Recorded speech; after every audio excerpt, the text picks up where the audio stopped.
इस कार्यक्रम के पुण्यार्जक हैं सौभाग्य कोहिनूर, श्रीमान संजय जैन, श्रीमती ममता जैन, ग्रेटर कैलाश दिल्ली। सौभाग्य भक्त श्री संजय जैन, उषा जैन, कुणाल जैन, मानसी जैन, शुभम जैन, पालम गांव दिल्ली। सौभाग्य भक्त श्री प्रवीण जैन, नीना जैन, जंगपुरा भोगल दिल्ली। सौभाग्य भक्त श्री राकेश जैन, रजनी जैन, मानू जैन, प्रज्ञा जैन, डॉक्टर अंकित जैन, डॉक्टर श्वेता जैन, यशिका जैन, ओमांशु जैन, इवान जैन, भोगल आश्रम दिल्ली। सौभाग्य भक्त श्री वीरेंद्र जैन, श्रीमती अंजुला जैन, रोहिणी दिल्ली। सौभाग्य भक्त श्रीमान सचिन जैन, सीए, श्रीमती प्रियंका जैन, अदिति जैन, विधि जैन, पहाड़गंज दिल्ली। महानुभाव सम्मेद शिखर सिद्ध क्षेत्र शिखर जी, संवेदाचल, 20 तीर्थंकर, मोक्ष स्थली आदि अनेकों अनेक नाम से जाना जाता है, जहाँ का हर कण कण पवित्र है, जहाँ का हर जल शुद्ध है, जहाँ की हर वायु शुद्ध है। लेकिन ये कब तक शुद्ध है, कब तक शुभ है, कब तक मंगलकारी है? जब तक हम लोग वहाँ पर जाकर वहाँ के वातावरण को दूषित ना करें, वहाँ के जल को दूषित ना करें, वहाँ की वायु को प्रदूषित ना करें, तब तक ही शुद्ध और शुभ और मंगलकारी है। कण कण पवित्र है, लेकिन जब उस पवित्र कण में यदि हम भोजन करने के बाद, तंबाकू खाने के बाद, बीड़ी सिगरेट पीने के बाद वहाँ पर फेंक देंगे तो वह कण तो अपवित्र हो गया। जिस प्रकार से श्री जी के अभिषेक के लिए, मुनिराज के आहार के लिए दूध को आप ला रहे हो, शुद्ध दूध को ला रहे हो, लेकिन उसमें कोई यदि गलत पदार्थ डाल दे तो शुद्ध दूध अशुद्ध हो जाएगा। तो सम्मेद शिखर जी, जहाँ की हर माटी पवित्र है, लेकिन पवित्र तब तक थी, तब तक रहेगी जब तक हम लोग उसको दूषित नहीं करेंगे, हम लोग उसको प्रदूषित नहीं करेंगे, हम लोग उसको समस्याओं से ग्रसित नहीं करेंगे। वातावरण को दूषित करने में, वातावरण को प्रदूषित करने में यदि सबसे ज्यादा यदि किसी का हाथ है तो वह आज के इंसान का हाथ है। सबसे ज्यादा वातावरण को गंदा यदि कोई करता है तो आज के समय में इंसान ही करता है और कोई नहीं करता। तो बात चल रही सम्मेद शिखर की। आज के समय में सम्मेद शिखर जाना बहुत सरल है, लेकिन कुछ वर्षों पूर्व तक सम्मेद शिखर जी जाना मतलब बहुत बड़ी क्रिया, बहुत बड़ी चीज, बहुत बड़ी आराधना होती थी। यदि कोई व्यक्ति सम्मेद शिखर जी जाता था तो पूरे रिश्तेदार, पूरे मोहल्ले वाले, पूरे नगर के लोग उससे मिलने आते थे, माला पहनाते थे, टीका लगाते थे और लौट के आता था। उसकी कई लोग, कई जगह तो मंगल आरती तक उतार दी जाती थी उस व्यक्ति की। उस व्यक्ति की नहीं होती है, वह सम्मेद शिखर जी से होकर आया है इस कारण। लेकिन आज तो रोज सुनने में आता है कि वह व्यक्ति सम्मेद शिखर जी गया, आज गया और परसों सुबह आ भी गया। पूछा मैंने, भाई ऐसा कैसे? बोले महाराज जी वहां गया, बाइक तैयार रहती है, बाइक पे बैठे और दर्शन करे और लौट के आ गए। इसका भी पुण्य मिलेगा, लेकिन जो पुण्य आपको नीचे पहाड़ से चढ़ते समय अन्न पानी त्याग करके ऊपर चढ़कर लौट कर आने तक यदि जो मिलता है वह पुण्य का ही महिमा अलग है, अपरंपार है। आज से कुछ वर्षों पूर्व तक वहां पर सिर्फ एक शीतल नाला होता था या गंधर्व नाला होता था। वहां जब लौटते थे तो क्या मिलता था? क्या मिलता था लौटते में? बूंदी और सेव मिलते थे। कब? वो भी लौट के आने पर। उस समय ना ऊपर दुकानें थी, ना कोई कार थे, ना कुछ चीजें थी। लेकिन आज बूंदी की जरूरत पड़ती ही नहीं है, क्योंकि आदमी चढ़ते समय चाय पी के चढ़ता है, उसके बाद नाश्ता है, सिकंजी है, और पारसनाथ भगवान की टोक पर तो ब्रेड पकौड़े भी चल रहे हैं। आप लोग नहीं खाते होगे, बड़े पुण्य की बात है, लेकिन बहुत लोग खा रहे हैं। हर इंसान ये सोच ले कि मैं सम्मेद शिखर जी जाऊंगा तो यदि मुझे खाने की भी आवश्यकता है तो मैं नीचे से लेकर जाऊंगा, ऊपर नहीं खाऊंगा, तो सम्मेद शिखर जी कम से कम अपवित्र होने से तो बच जाए। सम्मेद शिखर जी जैसे पहाड़ के दर्शन करने जा रहे हो और लौट के आकर 7 बज गई और रात को खा रहे हो तो कैसे काम हो? जीवन में यात्राओं का, गुरु दर्शन का, जिनवाणी श्रवण का सच्चा फल जब मिलेगा, जब आप उसको पूरा भक्ति पूर्वक कार्य करोगे। पूरी शक्ति पूर्वक कार्य करोगे, पूरे मनोयोग से कार्य करोगे, तो आपको उसका फल जरूर मिलेगा। तो बात चली थी सम्मेद शिखर की कि पहले के जमाने में लोग पद विहार करते शिखर जी जाते थे। कोई मुनि संग जा रहा तो लोग उसके साथ में हो जाते, कोई काफिला जा रहा तो लोग उसके साथ में हो जाते, क्योंकि पहले पहुंचना ही सरल नहीं था। जितना सरल अभी सम्मेद शिखर जी जाना हो गया है, पहले उतना सरल नहीं था। लोग 10 साल सोचने में लगा देते थे, जब जाके उसकी मन्नत पूरी होती थी, मुराद पूरी होती थी और वह सम्मेद शिखर पहुंचता था। लेकिन आज आदमी विचार करे, कल ट्रेन में, परसों शिखर जी और नरसों होटल में। सम्मेद शिखर जी जाने के बाद जब लौट कर लोग आते थे तो पहले घर में मंगलाचार होता था, भोजन आदि शुद्ध भोजन खिलाया जाता था, और आज सम्मेद शिखर जी जाके आता है और उसके बाद बोले अगले दिन शादी अटेंड करना है। तो लोग सोचते हैं ये वही व्यक्ति है जो कल सम्मेद शिखर जी में कह रहा था कि तुमसे लागी लगन ले लो अपनी शरण, उसके बाद में पारस प्यारा। वहां पर सम्मेद शिखर जी में पारसनाथ भगवान की टोक पर कह रहा था कि तुमसे लागी लगन ले लो अपनी शरण पारस प्यारा, और यहां पर कह रहा है कि पारस कैंटीन प्यारी। क्या होगा, कैसे कल्याण होगा? तो मैं आपको बताना चाह रहा था, समझाना चाह रहा था कि पहले के समय में लोग सम्मेद शिखर जी जाते तो काफिलों के साथ चल जाते, समुदाय के साथ जाया करते थे। तो एक नगर में 2 भाई रहते थे, बड़े निर्धन थे, खाने को व्यवस्थाएं नहीं थी, ओढ़ने को व्यवस्थाएं नहीं थी, लेकिन मां ने कह रखा था कि जीवन में सम्मेद शिखर जी जरूर जाना। उनको मालूम चला कि उनके नगर से एक सेठ जी यात्रा लेकर जा रहे हैं और उनको काम करने वालों की जरूरत है।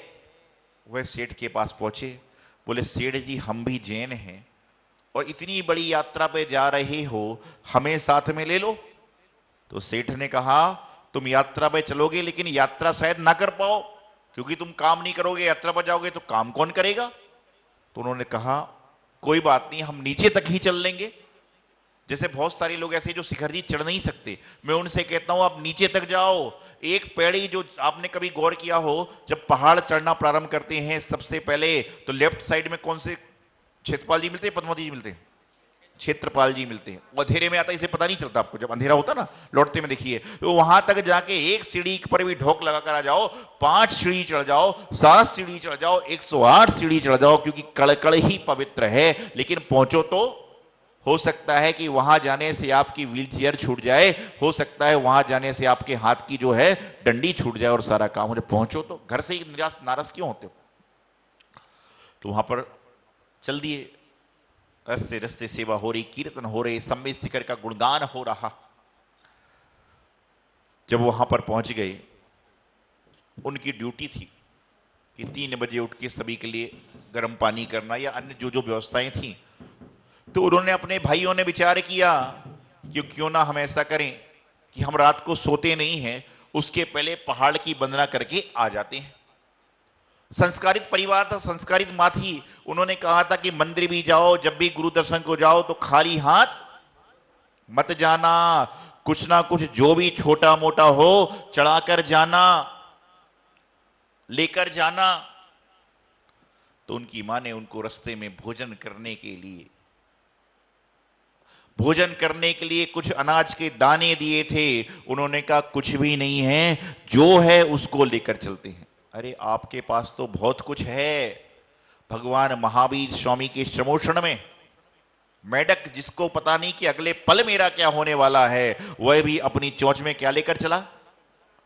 पता है ना, कमल की पंखुड़ी लेकर चला। कि भगवान महावीर स्वामी के श्रमोण से त्रियंच को भी पता है कि हमें खाली हाथ नहीं जाना चाहिए। तो इंसान त्रियंच से भी गया बीता है क्या? शास्त्रों में वर्णन आता है कि दिन में व्यक्ति को 3 बार देव दर्शन करना चाहिए और 3 बार अलग अलग तरह से वस्तुएं चढ़ाना चाहिए।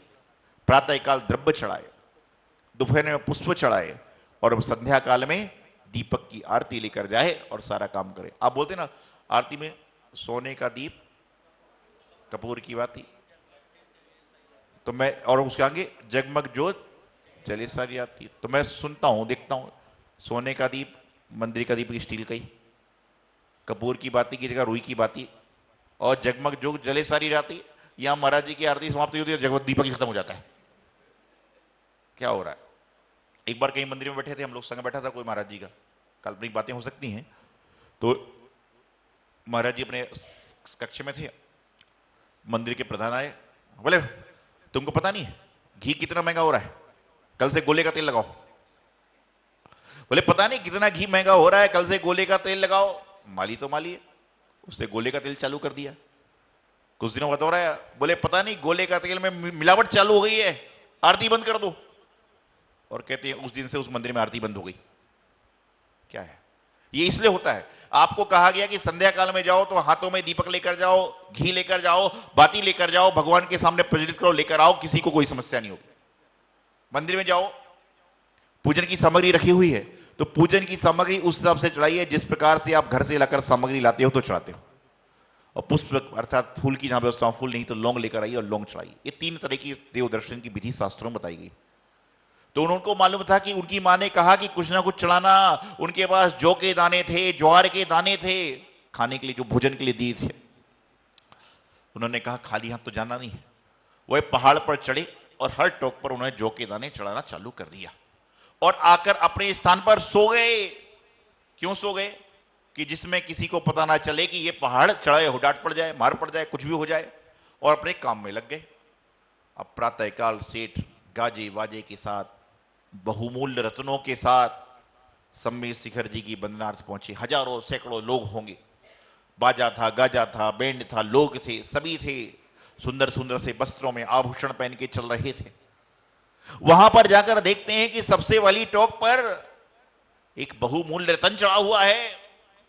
सेठ का मान बढ़ गया, सेठ के अभिमान को चोट लग गई, सेठ के अंदर का अहंकार जाग गया कि मुझसे ज्यादा वैभवशाली व्यक्ति कौन आ गया पहाड़ पर जो इतना बहुमूल्य रत्न चढ़ा गया। हो सकता है बोले कोई देवों द्वारा प्रकट हो गया हो। आगे टोंक पर गए तो प्रत्येक टोंक पर यही था, सेठ के भाव दर्शन के नहीं रहे। सेठ के भाव दर्शन के समाप्त होकर प्रदर्शन की ओर बढ़ गए। उसके मन में विकल्प आ गया, संकल्प आ गया कि हो ना हो कोई ना कोई निशान जरूर आया है, मन नहीं लग रहा है। दर्शन करके नीचे पहुंचा तो सेठ ने कहा पता करो प्रातःकाल कौन आज वंदना को गया था। जानकारी निकाली, वो दोनों बच्चे आ गए, उनसे पूछा कि बताओ ये कि रतन चोरी कहां से करके लाए। बोले हमारे पास तो कुछ है ही नहीं, रतन हम कैसे चढ़ा सकते हैं। लेकिन उनको जब डांट मार लगी, फटकार लगी, तो एक समझदार व्यक्ति बोला इनको वापस लेके चलो और जो इन्होंने चढ़ाया था उसको चढ़वाइए। वापिस पहुंचे, उन्होंने अपने ज्वार के अनाज के दाने चढ़ाए। जैसे ही वह दाने चढ़ाते वह रत्नों में परिवर्तित हो गया। आप सबको पता है उन 2 बच्चों के नाम क्या थे? क्या नाम थे उनके? देवा और खेवा। क्या नाम थे? देवा और खेवा 2 भाइयों के नाम थे। कथा बहुत प्रचलित है, मैंने संक्षिप्त में बताने का प्रयास किया है। देवा और खेवा नाम के 2 व्यक्ति थे जो सम्मेद शिखर जी पहुंचे और उन्होंने देखिए उनकी भक्ति कि ज्वार के दाने भी मोती के समान हो गए, रत्नों के समान हो गए। जब कुछ भी नहीं था तो उनके ज्वार ही मोती बन गए। तो आपके पास तो मोती भी है, भाव भी है, श्रद्धा भी है, समझ भी है, समर्पण भी है, लेकिन किस लिए है? सम्मेद शिखर जी जाने के बाद वहां पर जाओ तो मन में अच्छे भाव लेकर जाओ, अच्छे विचारों को लेकर जाओ, अच्छी क्रियाओं को करने का प्रयास करो। ऐसा नहीं जैसे मैंने आपसे कहा था कि पर्युषण पर्व खत्म हुआ और अगले दिन इंसान रेस्टोरेंट में बैठा है और कह रहा है 10 दिन बाद पकौड़ी खाई, बड़ा मजा आया। तो आसपास के लोग बोलते 10 दिन से तुझे कोई केंद्र में बंद कर रखा था क्या? 10 दिन बाद पकौड़ी खाई, बहुत बड़ा मजा आया, तुमने सारा पर्युषण पर्व का मजा खराब कर दिया। क्यों कहते हो? क्यों कर रहे हो? ऐसी क्रिया करने का सार क्या होगा? ऐसी क्रिया करने का फल क्या होगा? जैसे मैं अक्सर आपसे कहता हूं आप यहां पर आए, मैंने कहा विधान में बैठ जाओ, आप बैठ गए, लेकिन जैसे ही बाहर निकले उसने कहा आज तो बड़ी देर बैठ गए। अरे बोले क्या करूं? 3 बार तो उठने की कोशिश करी लेकिन महाराज जी ने वापिस बैठा दिया। 3 बार तो उठने की कोशिश करी लेकिन महाराज जी ने वापिस बैठा दिया। तो जो तुमने पुण्य का अर्जन किया वह पुण्य विसर्जन हो गया। अर्जन देर से होता है लेकिन विसर्जन पहले हो जाया करता है। तो कहना चाहिए कि ये तो मेरे पुण्य का उदय है कि जो गुरु महाराज ने मुझे बैठने को तो कहा, तुमसे तो बैठने को भी नहीं कहा, ऐसा कहोगे तो अगले बार वो उठेगा ही नहीं। ऐसा क्या हो रहा है? सम्मेद शिखर जी दर्शन करने के बाद आओ तो कम से कम आपको देखकर आपके आस पड़ोस के लोग, आपके परिवार के लोग, आपके मित्र के लोग, उनको ऐसा परिवर्तित। एक व्यक्ति आया, बोले महाराज जी मैं नियम ले रहा हूं कि जब तक मेरे सम्मेद शिखर जी के दर्शन नहीं होंगे जब तक मेरा आलू का त्याग है। मैंने कहा मैं नियम नहीं दूंगा। सब लोग बोले महाराज जी अच्छा काम कर रहा है। अरे मैंने कहा इसका मतलब यह हो गया कि सम्मेद शिखर जी दर्शन करेगा फिर आलू खाना चालू करेगा? क्या हो रहा है संसार में? ये बात समझ में तो आती है कि सम्मेद शिखर जी दर्शन करने के बाद मेरे रात्रि भोजन का आलू प्याज का जमी करने का त्याग है, लेकिन बोले जब तक दर्शन नहीं करूंगा जब तक नहीं खाऊंगा। तो मैंने कहा तू जिंदगी बन जाए, कम से कम आलू तो छोड़ेगा। ऐसा मत करिए।